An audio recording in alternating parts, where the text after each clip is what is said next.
Hello, and welcome to the second lecture of our DAR Genealogy Lecture Series. I mentioned earlier I had members request a speaker on the subject of beginning and organizing genealogy. That led me to Billie Stone Fogarty and her lecture on starting right and staying organized.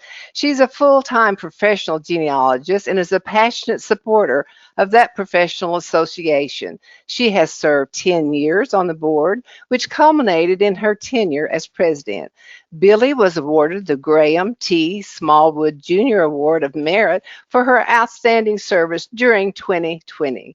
She has served as president of the Genealogical Speakers Guild and a state liaison for Records Preservation and Access Committee. Billie's genealogy experience spans 40 years and has probably assisted hundreds of family researchers in becoming enthusiastic genealogists. Welcome, Billie. Good to see you. I look forward to hearing your presentation. I hope you inspire me to better organize my file drawers, shelves, and tabletops into usable and quick access information. Well, thank you, Pat, and thank you for this introduction and also for this opportunity to tell about what I love most, and that's genealogy. So, hello to all of you, and thank you for joining us in this journey to find out and to do better research on our ancestors. We will assume, since you are, this is going out to DAR members, we're going to assume that you already are interested in your family history and that you already know something about your family. So we'll hope to add to that collection of information. Just because you've joined DAR does not mean that you have learned all that there is to know about your family history. There are many reasons that members of a lineage society want to learn more about the science of genealogy and to improve the skills involved in genealogical research. Maybe you just want to know more information. Perhaps you joined DAR on your grandmother's papers, or you just simply want to know if there are other ancestors of yours who possibly were patriots. Remember how important it is to have all those supplements. Maybe some of you want to honor all four of your grandparents, not just the one that you went in on for DAR. Maybe it's just that you want to know more about your patriot's life, or maybe any of the ancestors along the way. So whatever your reason, perhaps just that you caught the genealogy bug, for which there is no cure and there is no 12-step program. How does Wikipedia define genealogy?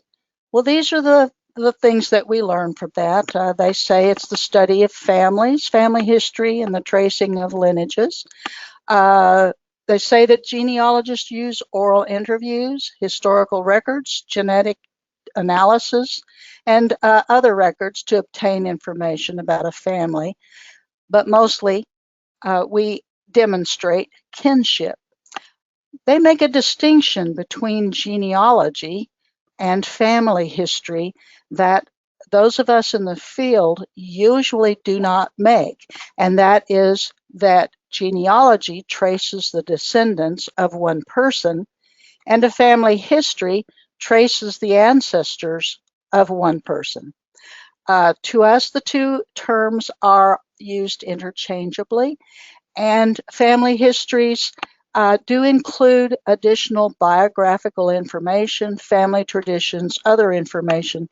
We have a goal of making sure that you understand who your ancestors are and what their life was like.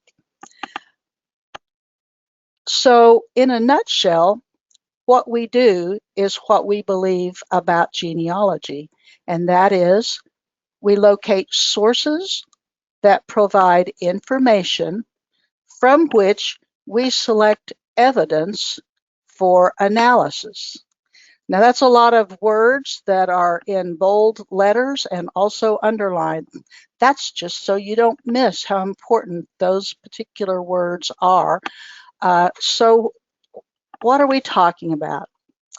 Well, the sources are simply the documents, the items that we use to get information from. Now, those may be marriage records, they may be perhaps a Masonic pen, maybe it's an interview from your grandmother, or perhaps it's a website such as Ancestry.com or any of the other big websites that have so much valuable information on it. From those sources, whatever those items are that we can touch, we can see, we can feel, we can hear, it's items that are real items. From those, we want to get information.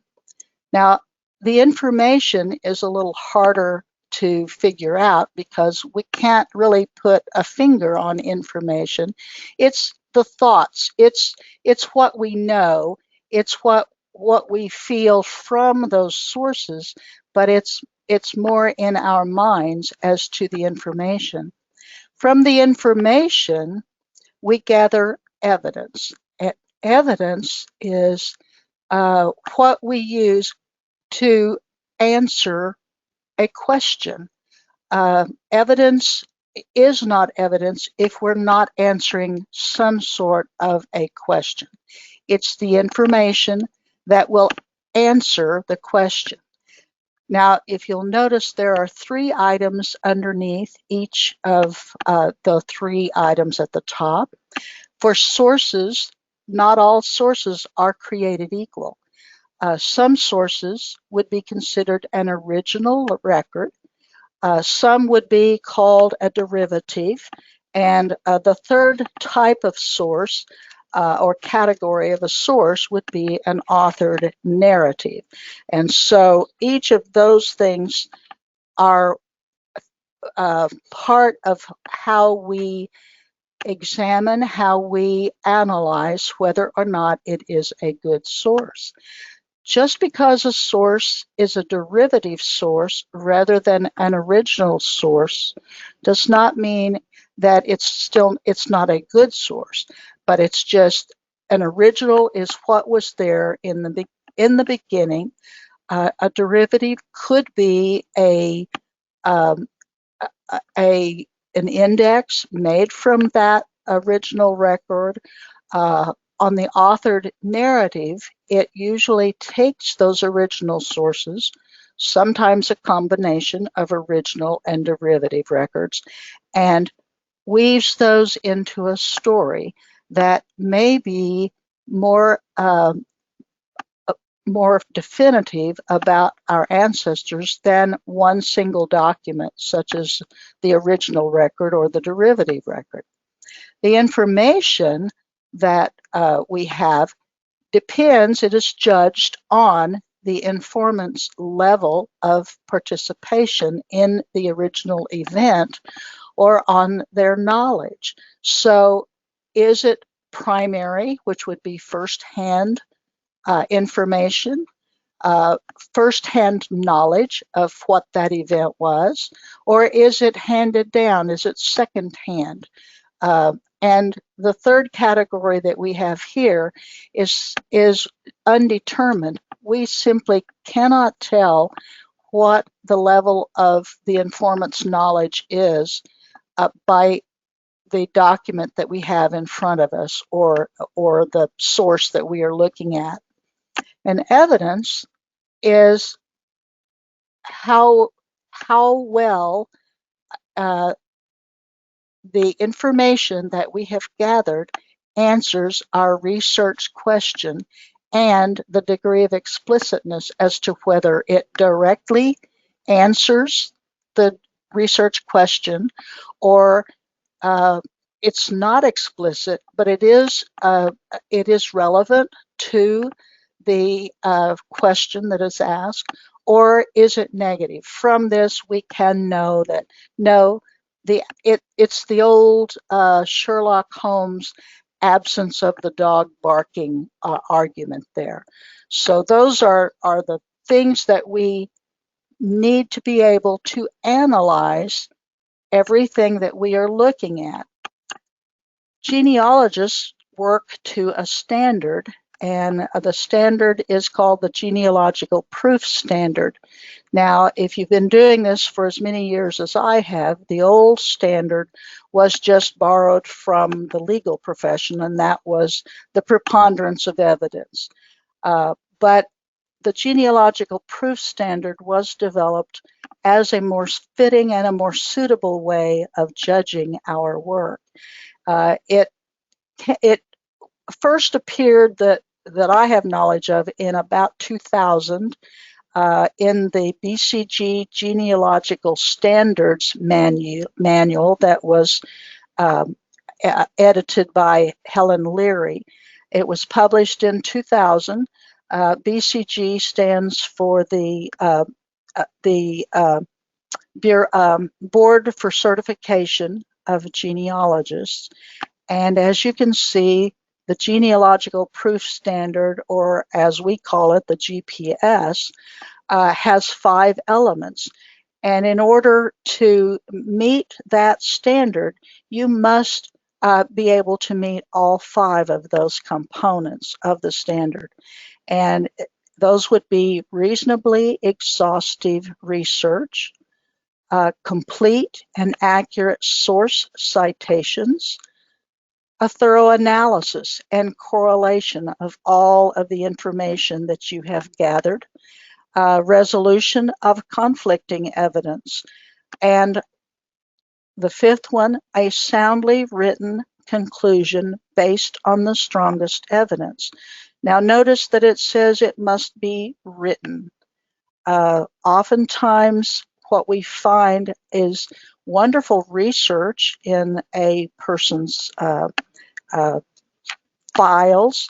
They have filled out a full pedigree chart. They have all of the information there, but they have not written the conclusion in such a way that analyzes as they go and brings all of these things into a written format for us. And that's when it becomes a little sad, because they meet all but one of those standards. But it does take meeting all 5 of those components in order to meet the genealogical proof standard. When we compare the two that we just went through, the 2 items on the previous screens, the GPS on the right, those 5 elements, and then you have the evidence analysis map that I showed you from Elizabeth Mills. Those tie together, and you'll see that the sources, as we are analyzing them, especially that item number 3 under the GPS, you've got the sources where and the way to determine whether it is a good source or an only mediocre source. Is that, if that's the best you have, do we need to do more? Do we need to circle back up to number 1 and do more research? Perhaps we have not found everything that we need. So the 2 really do go hand in hand. Well, now let's take a look at an example of what I'm talking about. Let's say that we want to prove a matrilineal line patriot. Now you'll notice this is assuming I am the client. I've gone to a professional perhaps, and I want to prove that I have somebody all on the matrilineal line, following the mothers up. This is actually mine. As you can see, I've obscured my mother's name because she's still living, but the rest of these people are all real. Now, of course, that's not, you're not going to get this usually, where you have all of this information. You're going to start somewhere in the middle of it.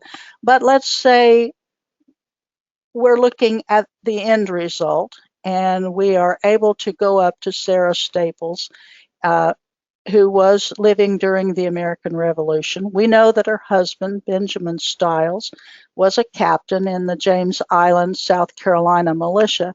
And I want to prove that Sarah qualifies as a patriot because of something that she did on behalf of the American Revolution on our side. So if I'm going to go through that many generations, we're going to have quite a bit of information here to go through. We're going to have several family names. It's not like going to my granddad's family and going straight back to his Revolutionary War soldier on the Cornwall line. I'm going to have to switch a whole bunch of family names. I'm going to have different places to search. You can see from the box that I added there that I'm going, as I go through the different lineages, I'm going to hit a lot of different states, a lot of different records that I'm going to have to go through. Now, obviously, before long, I'm going to look like that desk that I showed you just a moment ago. I'm going to be a bit overwhelmed. So our goal for this session is to try to start right and try to stay organized. And as you can see, which one comes first and which one comes behind the other one is a bit obscured there because they really do go hand in hand. So what can we learn from professional genealogists? Well, each time that we have a client come to us, they bring us tubs full of papers, sometimes photos, documents, all sorts of things. And it could be as many as, I've had them bring me 12 of the big Rubbermaid boxes full of documents and materials that they wanted sorted, and they wanted to find something out from somewhere in there because mother or grandmother had done lots of organizing in her own special way. That organization was to stick this document in this drawer and another document in, the kitchen drawer, and here's some in the bedroom, and they had all been dumped together. That happens. So we must sort through, we must organize, we must glean the information from really a mess, and we need to decide from that what we can do and further research from that. Or the opposite is true, and they have nothing except that family legend about their ancestors, Pocahontas and George Washington. Now, you recognize that both of those are unfair exaggerations, but it does make the point. We usually only get part of the story that from a client, and frequently the client does not know how to tell us what they want because they really do not know what they are asking. So we ask questions, and that is exactly what you should do. To move from that mess to a research plan, we have to find out what is your goal, what are the restrictions. Now, doing your research, you probably don't have the restriction of how much money it's going to cost, and yet you might. You may have a budget as to what you can do, how much time you can take. Can you travel to find out the answer to your question? Each of those can be restrictions that are there, and it's best to know those ahead of time. Do you want it on a certain family line? Are there restrictions there? Or are you just ready to start in with whatever? I already gave you the one that we were starting with as an example, and that would be, I want one on my total matrilineal line. That's an unusual request, but it may not be, I'm probably not the only one who wants that. So to take all of those questions, we actually do formulate a research question from that, which we then need to refine the scope and narrow those research questions by using specifics. So a good research question is actually what is going to guide your research. Now, it's so easy to get off track, and we often call it chasing squirrels, where, as you're working on something at your desk and you look outside and there's a squirrel and your attention is taken away from that screen where you are working, and it's a squirrel moment. So having those good research questions can help narrow that focus down and prevent you from having those squirrel moments. A good genealogy research question poses only one question at a time. Obviously, what I started out with wouldn't be a good question, to say I want to find the matrilineal line. I want the Patriot to be on that. Well, is it specific? A good genealogy research needs to be specific. It needs to identify one unique individual.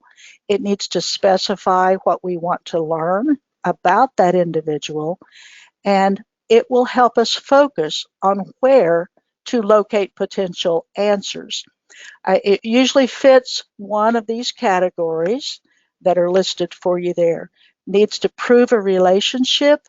It needs to identify an individual by what, when, and where, and it may discover a particular action or event. So here, what is our research question? You've been given kind of the overview and a look at what would eventually be the outcome, but how do we organize what we find? Those are two of the things that we need to identify first. So when we're doing this, as I said, you're getting a sneak peek at what might be, but let's assume that I don't have it all of that far. I got information maybe from the family up to my second great grandmother, Rebecca Anna Marshall. So this would be the information that I have, and this would be the different surnames that I'm already working with. And so that's where we're going to start. So instead of saying I want to prove a matrilineal line patriot, I need to actually write a genealogical research question. In this case, proving a matrilineal line patriot is a goal, not a research question. It's not very specific. Well, in a way, it's more specific than what many times we get, because I've specified a mother's mother's mother's mother's. So it's more specific than most, but it's still too broad in scope. It's not a question yet that can be answered, and it does not identify one specific question. So we break it down into single questions at a time.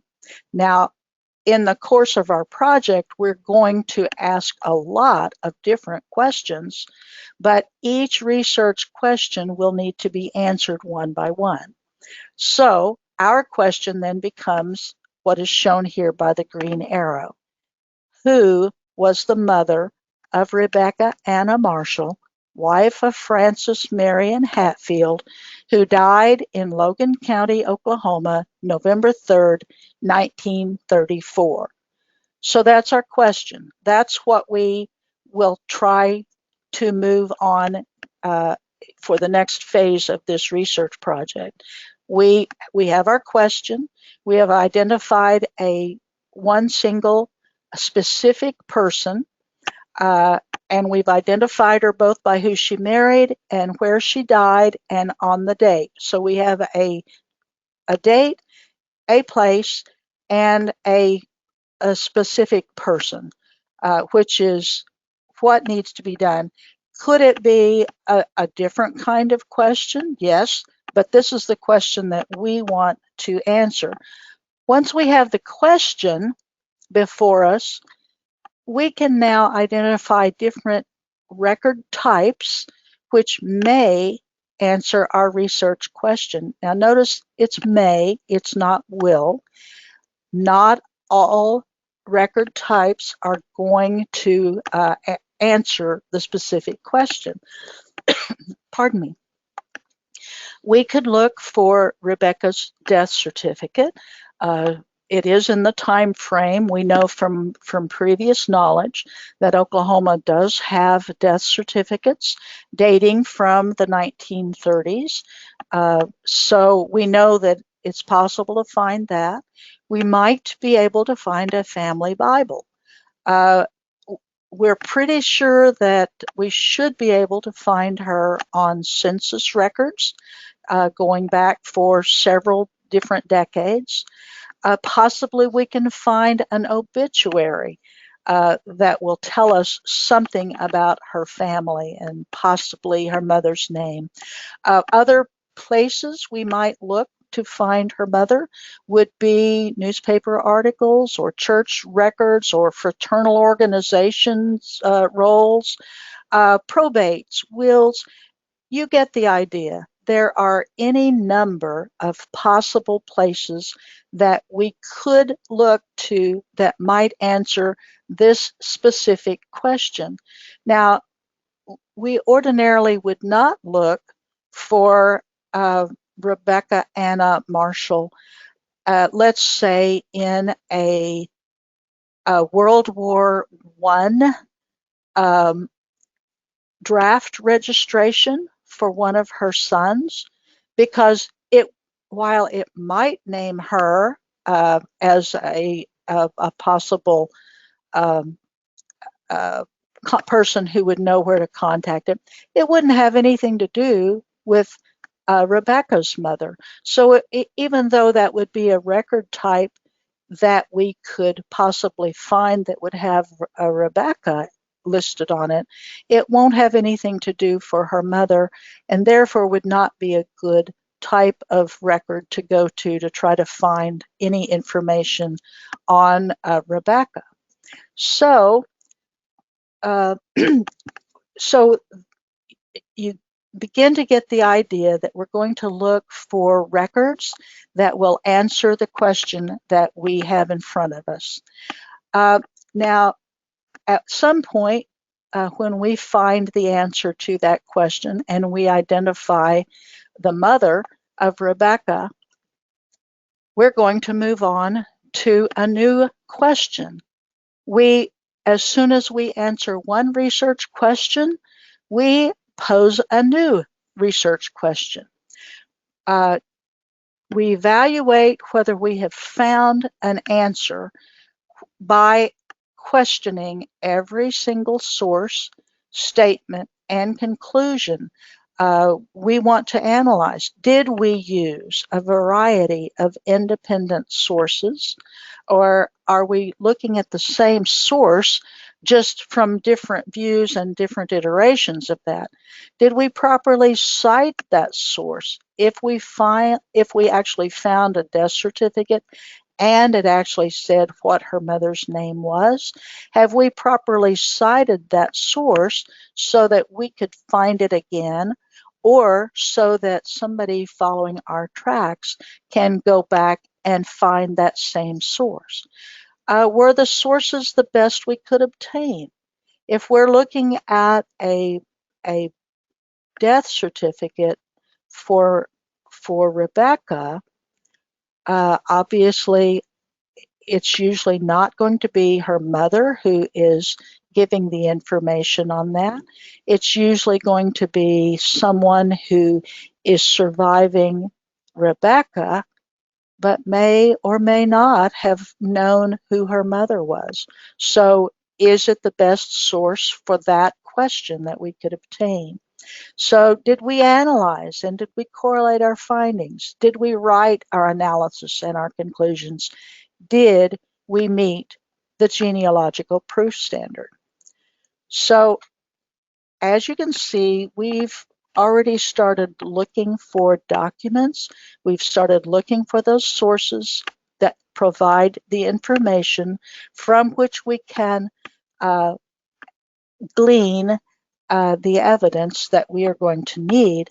But remember, we're going to set up our organization system as we begin, not after we've already become overwhelmed. Most organization systems, if you keep them simple, you're more likely to follow through with them.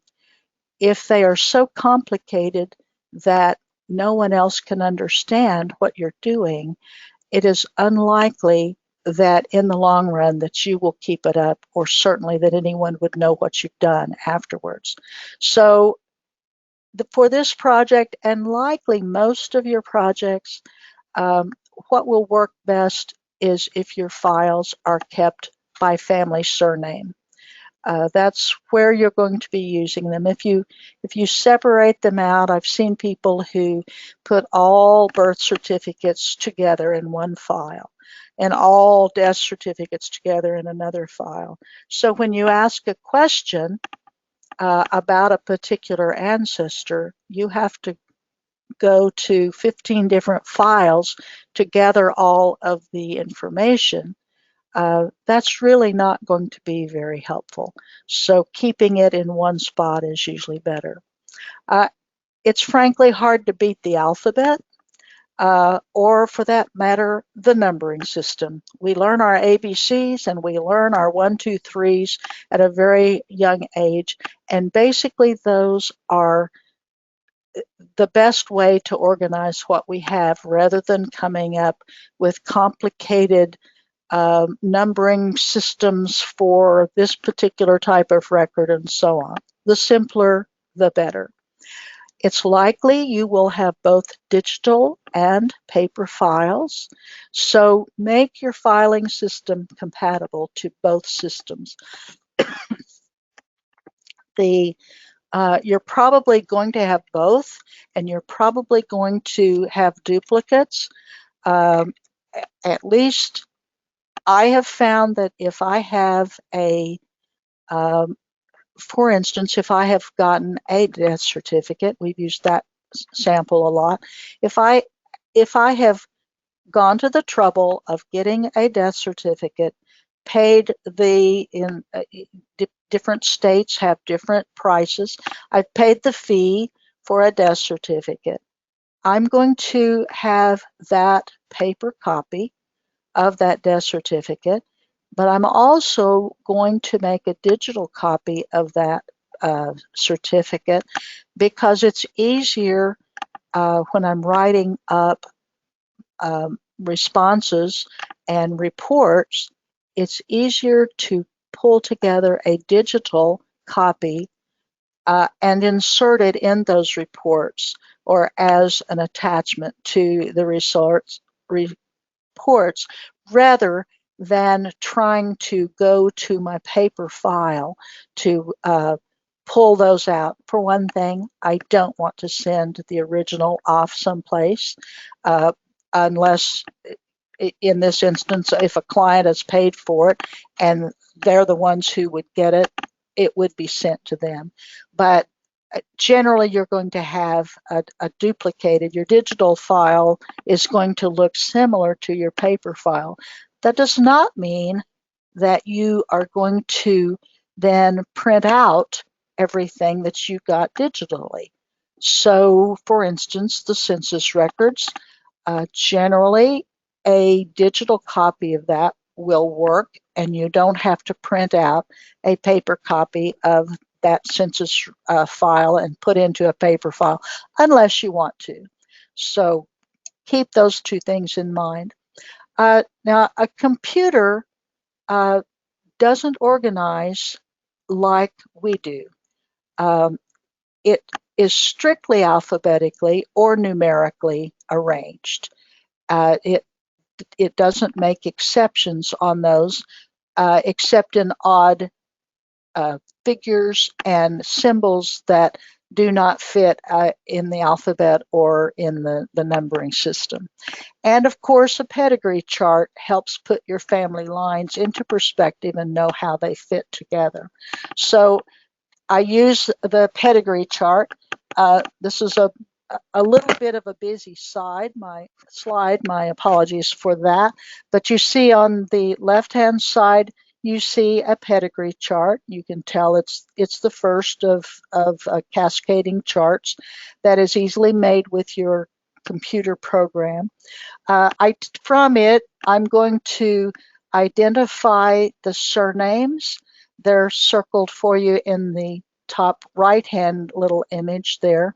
So I've circled the surnames that I know I'm going to be making a file for, and I'm going to be making a digital file with that surname for on my computer use.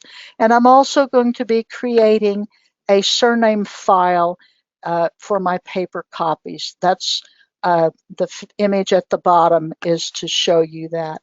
So I'm going to create a file for each of those family names. To begin with, just the surname file will be okay. You will find as you continue your work that when you have multiple people of the same surname, you're going to then start breaking that down instead of, in this instance, the surname line would be Stone as my surname of birth. And so I would have a bunch of people in that one in my lineage, where if you're following along the matrilineal line from mother to mother to mother, the surname is going to change every generation. And so you're going to have a lot more family surnames, but possibly not quite so many different generations with that same surname. So in order to get those organized for the computer, one of the things we have to understand is that the computer does not view dates exactly like we do, and they do not organize by our pedigree chart.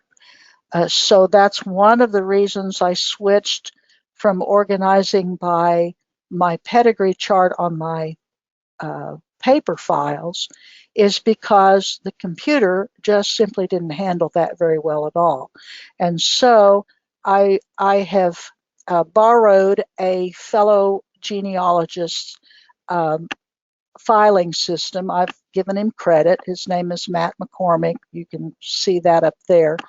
But the filing system on the computer is first by surname, and you can see using the Rebecca Anna Marshall, who is the name in the lower right corner, which is the one we are targeting. Her surname of Marshall would be a larger heading. It would come first, then the file for her, we naturally would have a Marshall for her father and possibly others, but for her, we're going to call it Marshall, Rebecca Anna, and then from there, sorry, we have to split into different files. The next one where the little caret symbol is because there was not room on the line on that. So anyway, then we would put a certificate, in this case, again using the symbol, the sample of the death certificate. In parentheses, we've put the date, and you'll notice that if we had written it the genealogically preferred way, such as, for example, on the left name, the Bessie Rebecca Hammond, her birth date, 21 March 1901, and her death date, 19 March 2003, if we left it in that order, the computer would put them in the order of her death date of 19 March, and it wouldn't know how to do that. It would just put them in the 19 would come first and 21 second. So in order to get around that, we put the year first, then a comma with the 11 as the month of Rebecca Marshall's death date, and the 03 as her actual date, and that in parentheses. Because it's a certificate of death, the death would then come as part of the description, and then the location is next, with Logan County, Oklahoma as the location of her death. So if we keep consistent with that naming pattern, and you may have your own file naming pattern that gets things in the proper order. This one is the one that I have found has been the most consistently used and easiest to use. So let's take a look. We've got everything that we need there. We can find what we need easily, but when I say category, you probably are wondering, well, what is she talking about? It seems that birth is a category and death is a category, and all these others. You're right. There's nothing magical about the categories except how they make sense to you. These are the ones that I use. This is the chart of categories that has made the most sense in what I have been doing, but not all categories have any use for every single family. So pick and choose, and they're possibly on some families may have a need for another one, another type of category. It all depends on what you find, and it's easy to add another one. So it's just a matter of what is the best for you. On a particular family, I haven't started doing it yet, but I haven't added to this chart, but there is one where several family members have run for and been elected to political office, and so it would be appropriate to add a category of politics. And some of you may be looking at that right now. That's might be a little bit tricky, but that is part of our ancestors' lives as well as our own. So sometimes it's useful to find that sort of thing. That's what I mean by being flexible with the categories and adding them as you see fit and as it fits a particular family. Now I'm going to show you a behind the scenes, pulling the veil back, if you will, on the Wizard of Oz, and show you what a screenshot of my computer file system would look like. Here you can see the little heading at the very top. I don't know if you can see my cursor there, but under Documents, which is where I keep most things, my client file, I have added a little underscore, which puts it to the front of the that. And so this, I opened up my client's file, and you'll see here I did the same thing with the client agreement. I've got that little symbol which puts it in front of others. So you can see I even include myself as a client. And here you can see a further extension of that where you have clients and then my name, and then you have some of the family members that I have in this particular file. So you'll notice on here that although we've been working and I've been talking about Marshall, Rebecca Anna Marshall, you'll see there is not a file for Marshall. You will, however, find at the end of the files, you will see loose documents down at the bottom. They're not in a file. Well, that's because you know how when your kids, you tell them to clean up their room and you go in to check, and lo and behold, they've stuffed all their toys beneath the bed? Well, that's what these are. These are things that I have not yet cleaned up enough. You can see they haven't been properly named. I haven't placed them into the file where they should go for one reason or another. If we look at this first one, Ambrose Gregory and other Gregorys from the 1820 Smith County, well, that's obviously, I don't have that arranged in such a way that I can properly move this to the Gregory file. So I still have work for these. These are ones that are kind of left out there in my face saying, clean this up and file this properly. So once that is done, then I can place them where they belong. Now back to the one that you see that is kind of highlighted in blue. If you remember from the pedigree chart, Marshall was her maiden name, but she married a Hatfield. So the Marshall line disappeared from my family line, from my lineage in the more recent ones. And so it came out of Hatfield. So for now,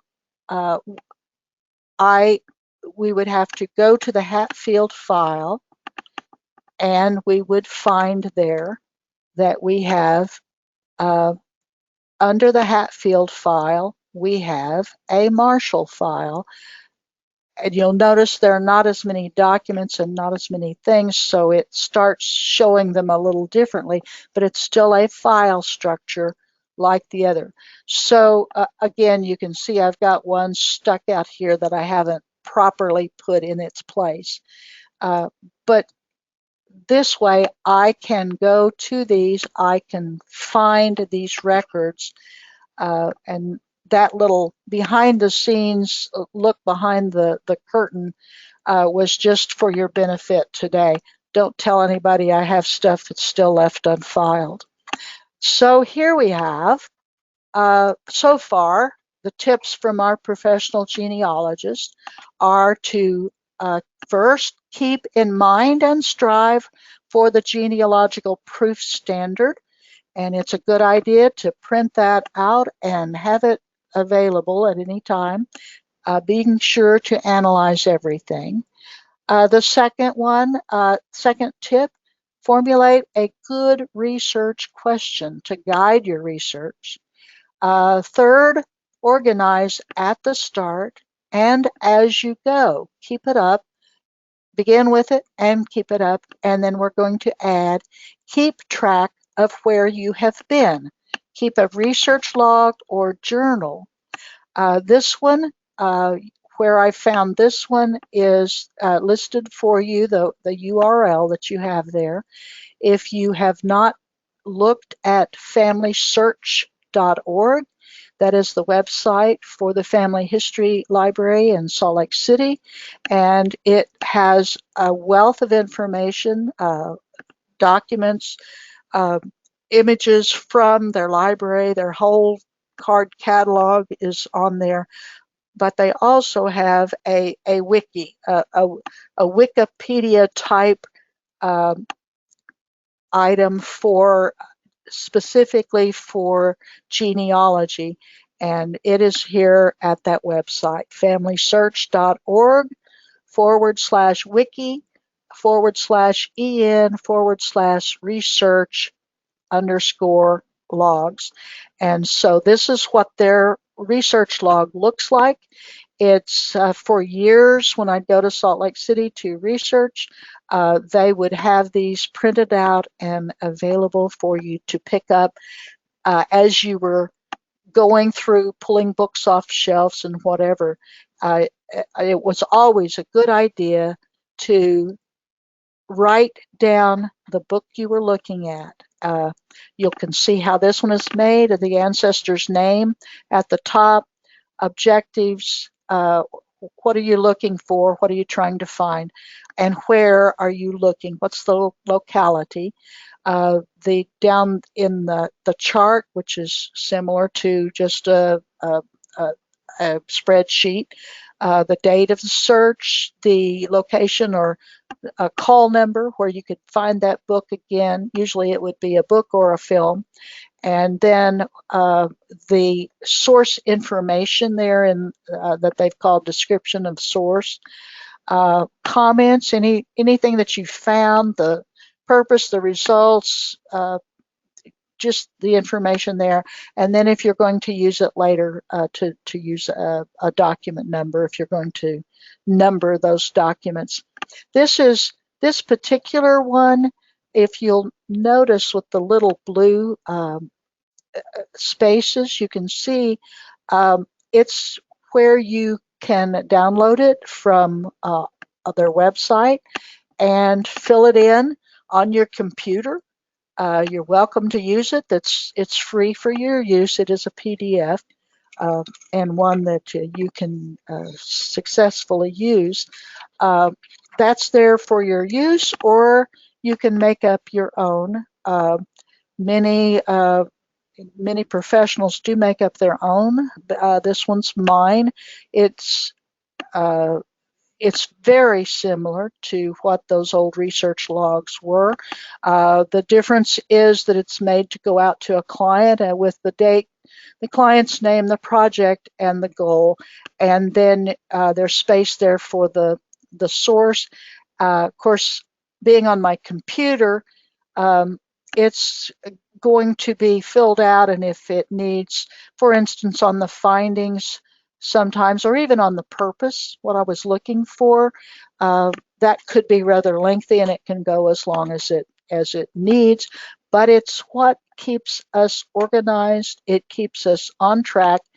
It's there. It's starting the writing already, and we remember that to meet the genealogical proof standard, we must write it. So remember that genealogical proof standard, just to bring you up to date on that again. We have the 5 elements. This you can find online very easily and different places, but each of those elements is important. The final tip from the professionals is write, write, write, write. They can't say it enough. Write your source citations as you go. Write your analysis of each document. Now, you do that automatically usually after you've been doing it for a while, because you'll look at a document and you will, in your mind, do that analysis of whether or not this answers the research question, whether the informant was a good one. That's done so quickly after years that I'm speaking to myself here. Write that analysis out because if it goes out of your hands, what seems obvious in your mind someone else may not get those little subtleties. And so it's important to write that analysis on those. And then, of course, write the story of your ancestors. They should not be forgotten. They will be forgotten. You probably had to search for them. They had to been forgotten, and you brought them back to life. Now, write that, write their story so that 2 generations or 3 generations from you, they're not forgotten again. So be sure you do those. And if you have questions at this time, I would be happy to try to answer them. Wow, Billy, you left us with some great new ideas and challenges. Sometimes we get so excited about our researching, we forget to work at arranging what we find. And truth be known, I found out I'm a squirrel watcher at times. That's the fault. But anyway, our members have quite a few questions for you, which may be an indicator that we are looking around to find better ways to get organized. So I'll start the questions without any further delay. Question 1. What is the best strategy for organizing family data that may cross several family lines? Well, many of those sources that you go to are going to cross family lines.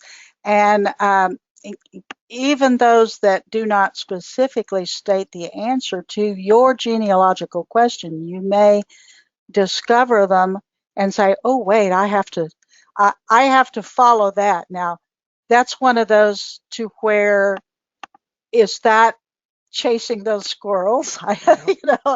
Not necessarily, because you don't want to lose that. So 2 elements of the genealogical proof standard are relevant to this question. Number 2 states that you must have the complete and accurate source citations. And number 5 states that you must have a soundly written conclusion based on the strongest evidence. So none of them say that you must have a copy, either physical or digital, of your sources. So we get caught up in keeping the copies, either of those, and so we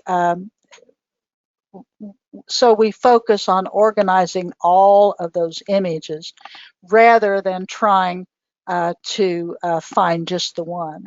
So it's a set up your organization system ahead of time, capture what you find when you find it, and make sure that you have those accurate source citations.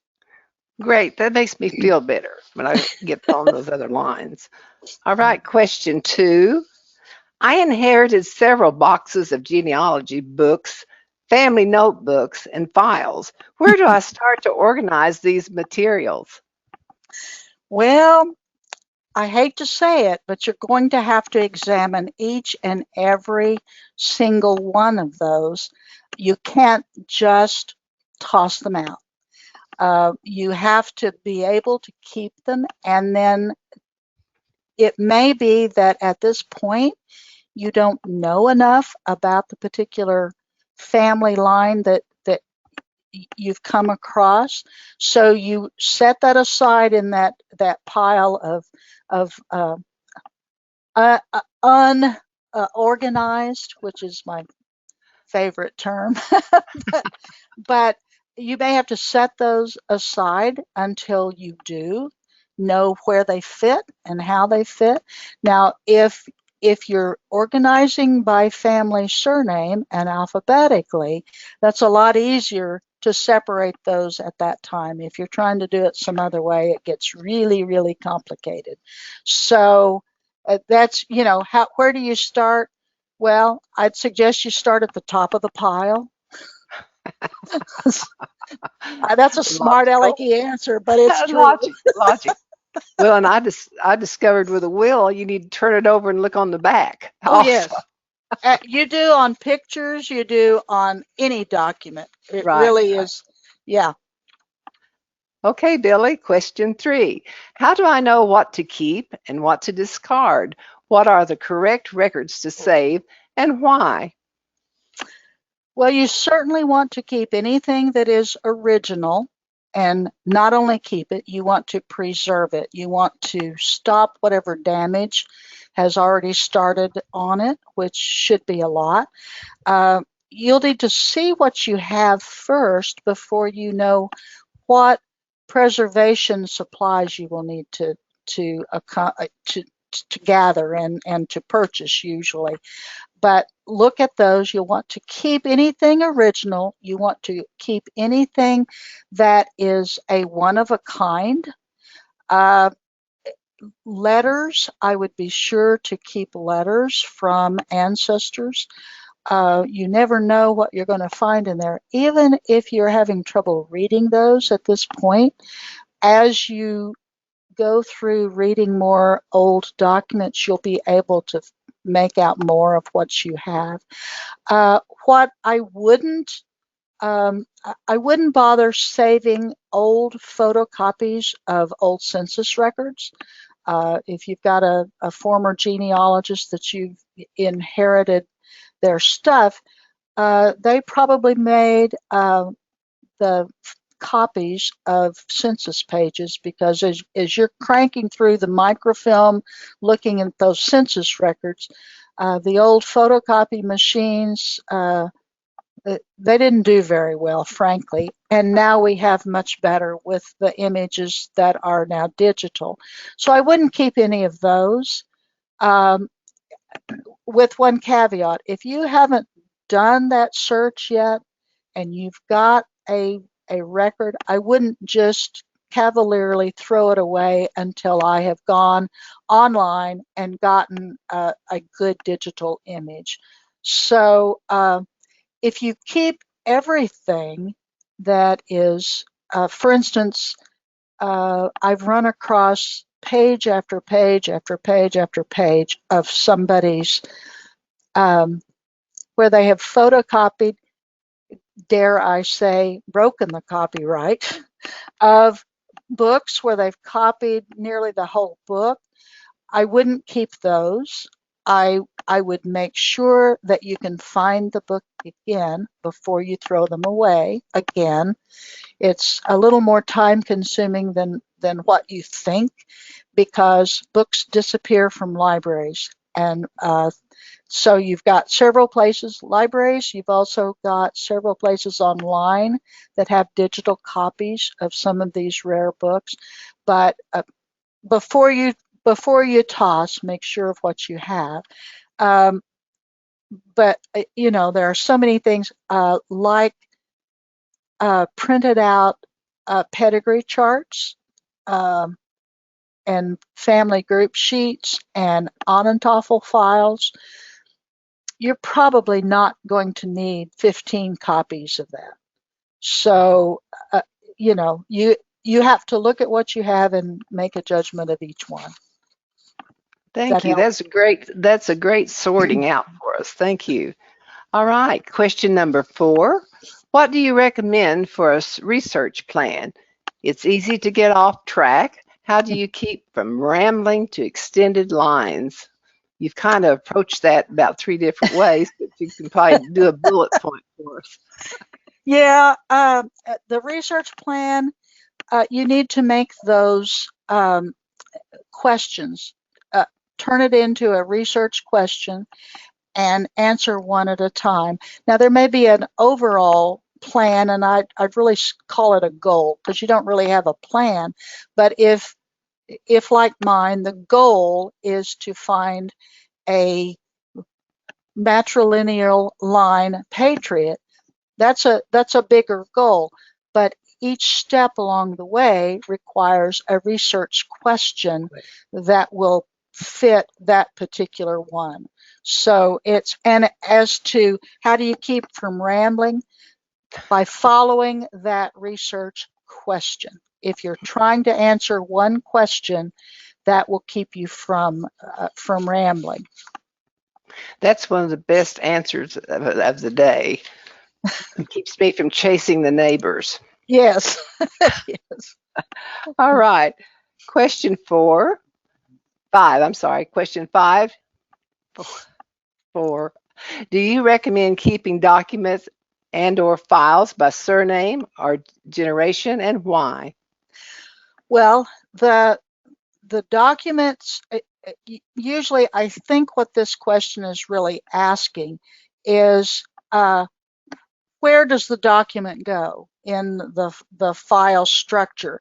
Does a document, for instance, a census record, you could have three generations. Sometimes I've seen four, but three generations is not unusual in one census record Right. because you will have the head of the household and his children. Uh, you will have, and there may be his mother or father or his mother-in-law or father-in-law that is living with the family unit. So you've got one document, you've got three generations. If it's a mother-in-law, you're even going to have two surnames. And so where you place that, now if it's a digital copy, it's very easy and the space is unlimited, well, almost unlimited, but as near unlimited as we can imagine, to be able to put a digital copy of that census record in with the father. But you also can place it if the mother-in-law, you can place it a copy in her file as well. Now that gets a little trickier when you're dealing with the paper files.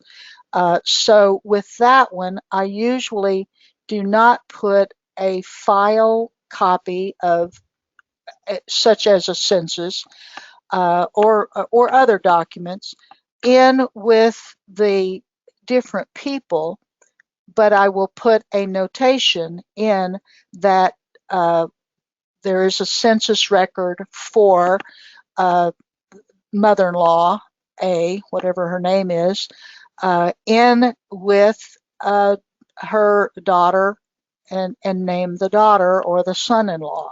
So I'll put a notation as to where that census record actually is, where you can actually look at the Sure. census file. Same with the kids. So it's a matter of how much space do you have and how many duplicates do you want. Sure. All right. Question six. Do you use specific naming convention for electronic files? Do you use a cloud-based filing system? Well, obviously, the first part of that, yes, I showed you the specific, what I use for electronic files and how do I get them? How do I know where something is going to be and how do I retrieve it? Which is all of that is what we're dealing with. So yes, I do. Do I use a cloud-based filing system? I keep both. I have daily backup of my computer, whatever. Uh, that's part of making sure. Well, it's a bit of a. I have a friend who calls it the belt and suspenders approach. You want both. So yes, yes, I do. You're a very dedicated genealogist. I don't want to lose this stuff. All right. Question seven. Do you use electronic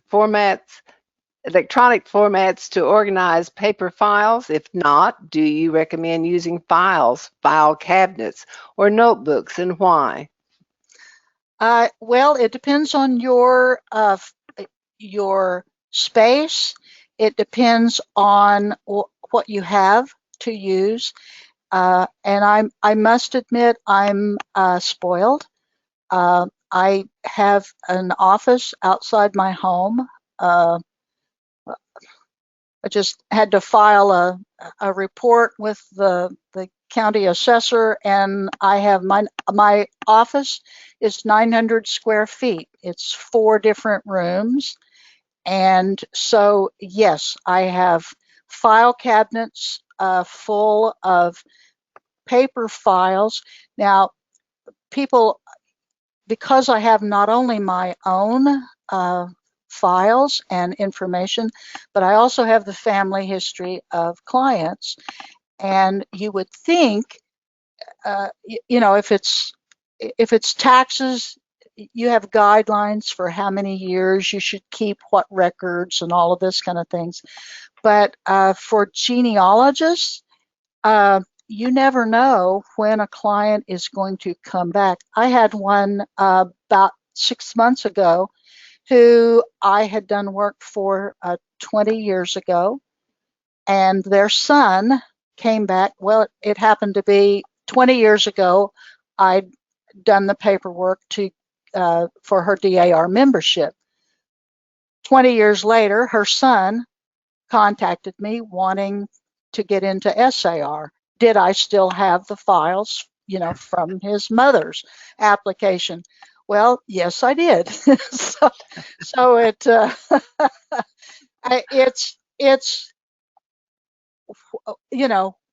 that's why I have it, but I won't always be able to do that. So it's what can you stand and why.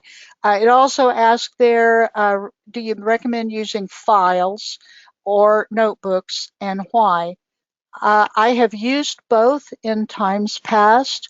It depends again on what you have. Do you have file cabinets? Do you have bookshelves? Do you have, what do you have and what do you have room for? It was years ago, as you mentioned. I've been doing this a long time, but when the kids were growing, the running joke was, don't leave for college because you won't have a room when you come back. Mother will have taken it over for an office. So it depends on what is best for you. Okay. Question 8.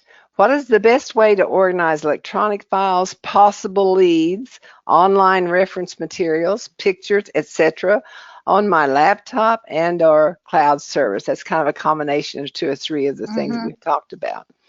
Yeah. Of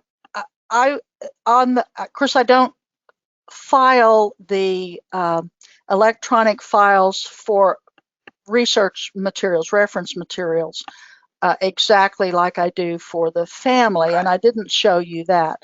So on reference materials, I have a major file that says reference or research. And when I find something like that is a particularly good article on, well, say DNA, which is still kind of a hot topic and still an evolving topic. So what I collected in 2003, and yes, I've been collecting DNA material that long, is not the same as what's coming out now. And, everything is different.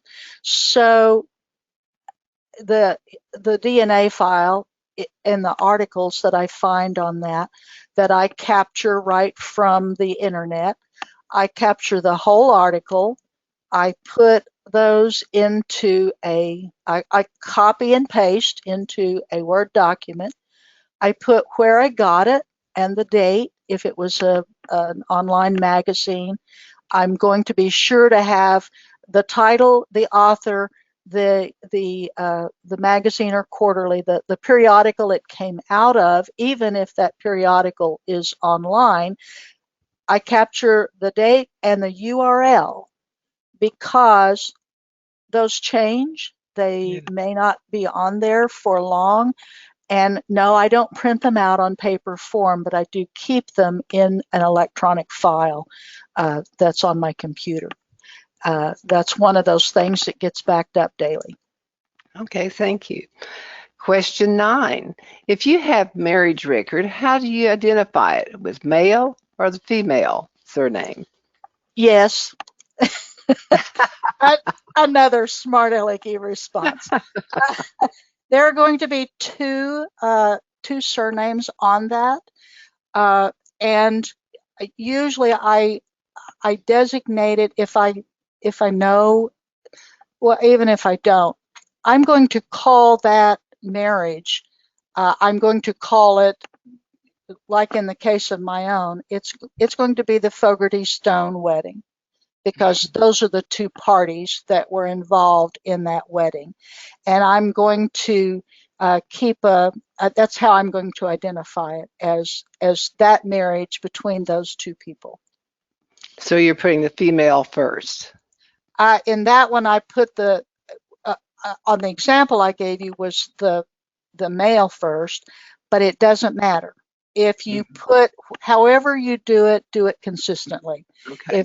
If all of them are, if you choose to put the females first, by all means put it first. But if you want to do it the other way, I usually tend to put the name that the family will be called. For instance, on my own, I did it Fogarty Stone, Fogarty dash Stone, because my name got changed. Right. Now, right. if Mike had taken my maiden name, it might have been the other way around. And all right. Question 10. Do you suggest creating separate digital files for each generation, then subfolders such as birth, marriage, death, and census? On the first part, I suggest, yes, the separate digital files. It's just a folder underneath the main heading of the surname, but each one will be a folder. And then I do not do subfolders under birth, marriage, death, census, because most people will have one birth certificate. There could be a birth announcement, but the file structure that I use is by the category, but I don't put those in separate subfolders where you have to open that. It's just the file structure will put them together, but I don't separate them exactly like it's talking about there.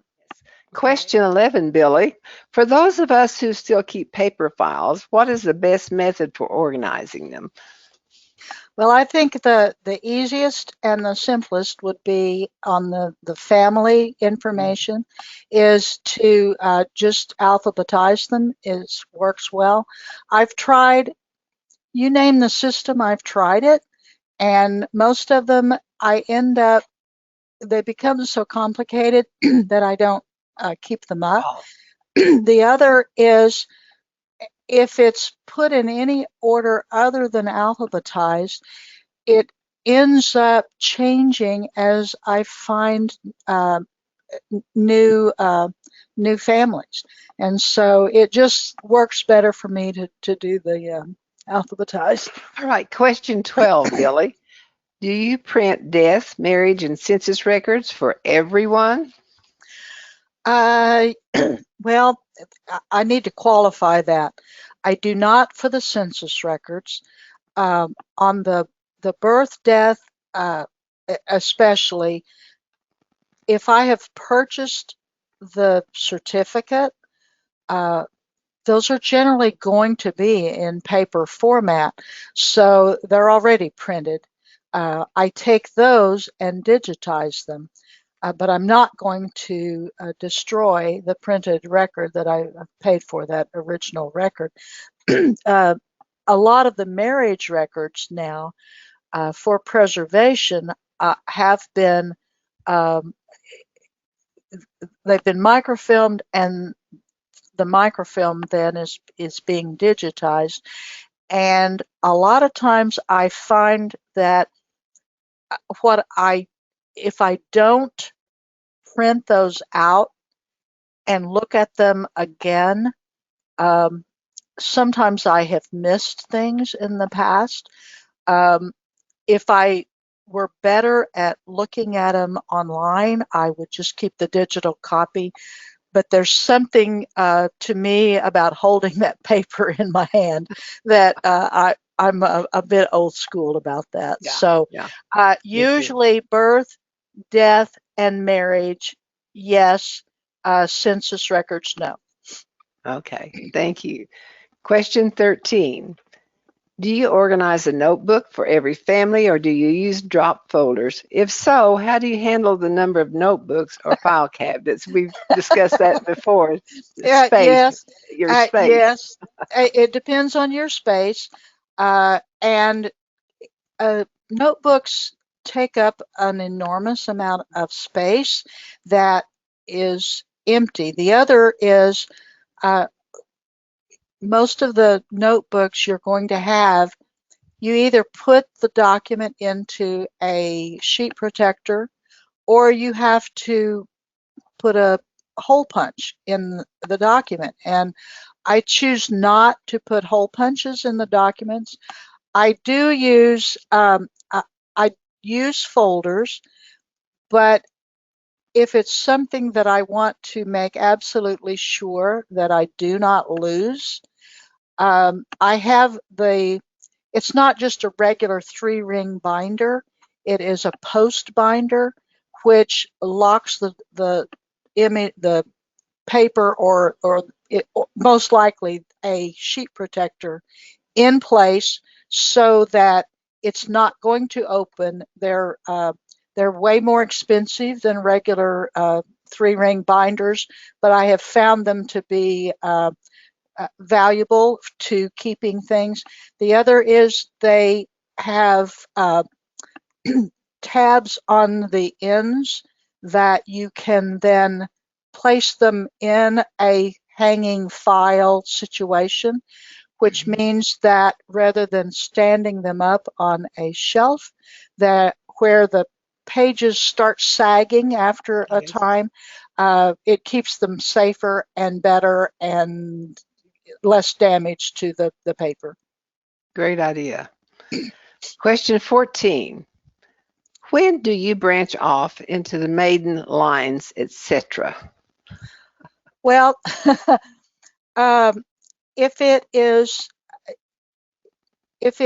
not my ancestor, then I don't. Now, let me give an example. If I have a family, I have my, say, my grandmother.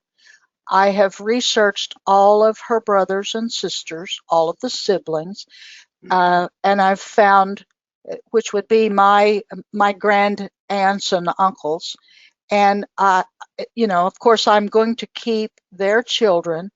I'm going to have the names of who they married, the grand aunts and uncles by marriage, and I'm going to have who their parents were. But I'm Right. not going to research the any further than their parents.